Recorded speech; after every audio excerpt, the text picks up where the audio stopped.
Well, austerity is becoming an increasingly dirty word among a growing number of politicians seeking to appease their voters.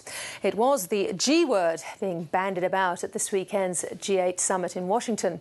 The group of 8 leaders recognised the need for austerity and stimulus to promote growth, a move away from Germany's prescribed European solution.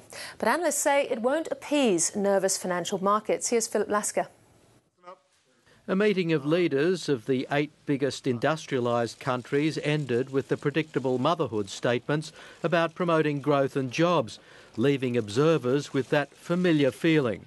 Pretty underwhelming. There was certainly no consensus about what the problems are in Europe, what the solutions are. So financial markets remain vulnerable as they fear a repeat of last year's market sell-off triggered by European inaction to a growing crisis. It spread out of the small little countries like Ireland, Portugal, Greece, to the core, even to Belgium. And they went on holiday. They had no sense of urgency. The vacuum is being filled by colourful speculation of preparations for Greece's departure from the eurozone, reports of officials approaching money printing companies for the reintroduction of the drachma. Yanis Varoufakis is Professor of Economics at Athens University. He says the eurozone's survival depends on Greece's membership. A Greek exit would have to be extremely painful. It would be like tearing a limb apart without surgery. And once that happens, then the speculation will begin as to who comes next. The G8 meeting did highlight Germany's increasing isolation as the summit's overarching message recognised the need to broaden Europe's focus beyond the German-backed belt tightening. They seem to be talking about if suddenly we can get some growth in an economy where interest rates are virtually at zero, fiscal deficits are very high, that all of a sudden we can get growth, that will solve the situation, but in essence it won't.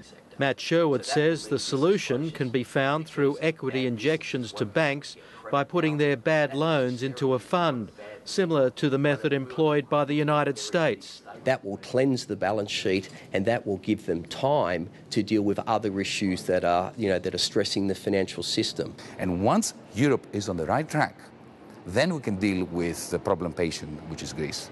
At the moment, Greece is in a laboratory in which we are experimenting. The solution, according to Yanis Varoufakis, is closer integration of the banking system, which would neutralise Germany's power. Europeanizing, unifying banks, debt and investment, suddenly no one can leave anymore.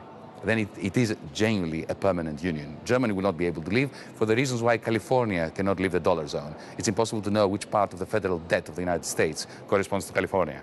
Others say a Greek eurozone exit is a much harder path to a solution. The easiest solution, of course, with the European crisis is actually for Germany to leave, because then the euro would significantly depreciate, that would ease monetary conditions, and of course, if that was combined with a quantitative easing program by the European Central Bank, that would mean the economy could grow.